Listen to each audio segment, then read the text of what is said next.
रामगिरी महाराजांबद्दल काय वक्तव्य केलं तर आम्ही घरा मस्जिदमध्ये घुसून मारू, आम्ही जीप कापू, अशा पद्धतीचं भाषण करून या महाराष्ट्रामध्ये अराजकता शांतता बिघडवायचं काम राणे यांनी केलेलं आहे। आदरणीय फडणवीस साहेबांना देखील आमची विनंती आहे की ताबडतोब कडक कारवाई करावी। इथं कायद्याचं राज्य आहे, इथं दादागिरीचं राज्य नाही।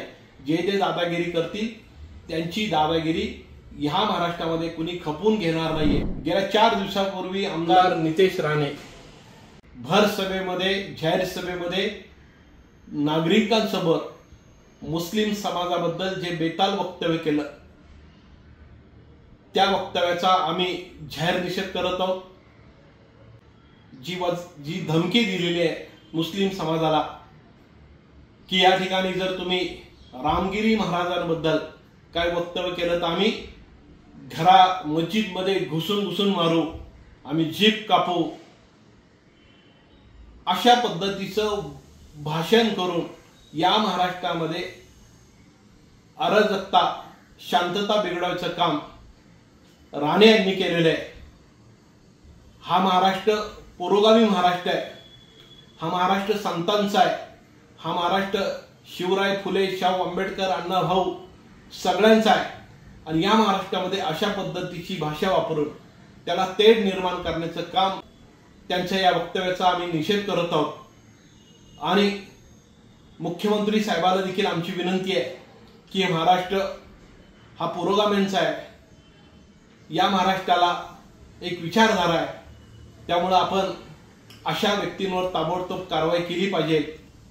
आदरणीय फडणवीस साहेबांना देखील आमची विनंती आहे की ताबडतोब कडक कारवाई करावी, कारण की त्यांनी जी भाषा वापरलेली आहे ती भाषा समाजामध्ये उद्रेक निर्माण करणारी आहे, जातीय तेढ निर्माण करणारी आहे। या महाराष्ट्रामध्ये सगळे समाजाचे लोक गुण्या गोविंदाने राहतात, आनंदाने राहतात। हा महाराष्ट्र सर्वांचा आहे, हा देश सर्वांचा आहे, हा देश संविधानावर चाललेला आहे, हा महाराष्ट्र सुद्धा संविधानावर चाललेला आहे। इथं कायद्याचं राज्य आहे, इथं दादागिरीचं राज्य नाही। जे ते दादागिरी करतील त्यांची दादागिरी ह्या महाराष्ट्रामध्ये कुणी खपून घेणार नाहीये। ही भाषा त्यांनी वापरू नये, ही गोष्ट त्यांनी लक्षात ठेवावी। आणि म्हणून या ठिकाणी मुस्लिम बांधवांना देखील आमचं नम्र आव्हान आहे की अशा चितावणीखोर भाषणाने आपल्याबद्दल बोलल्यानंतर आपण देखील आपला उद्रेक करू नये। या ठिकाणी संविधानाचं कायद्याचं राज्य आहे, ताबडतोब त्याच्यावर कायदेशीर कारवाई करावी यासाठी आपण सगळे मिळून मागणी करूया। आणि ज्या पद्धतीने महाराष्ट्रामध्ये गेल्या काही दिवसांमध्ये अशा पद्धतीचे वक्तव्य केले जातात ते वक्तव्य या ठिकाणी थांबवले पाहिजे, ही विनंती या व्हिडिओच्या मार्फत आम्ही करत आहोत। हा महाराष्ट्र, हा देश शांत ठेवा, सगळ्याला जगू द्या, तुम्ही जगा, सगळे जगा, शांततेत आपण सगळेजण राहूया। आणि म्हणून जातीय दंगे, जातीय तेढ निर्माण करून कोणाला काही साध्य होणार असं वाटत असेल तर ते नुकसानीकडे जाणार आहे। त्यामुळं ज्या पद्धतीने राणे बोलतात, खरं म्हणजे हे राणे आले कुठून, त्यांची भाषा आली कुठून, त्यांचं मूळ काय आहे हे आपल्या सर्वांना माहिती आहे।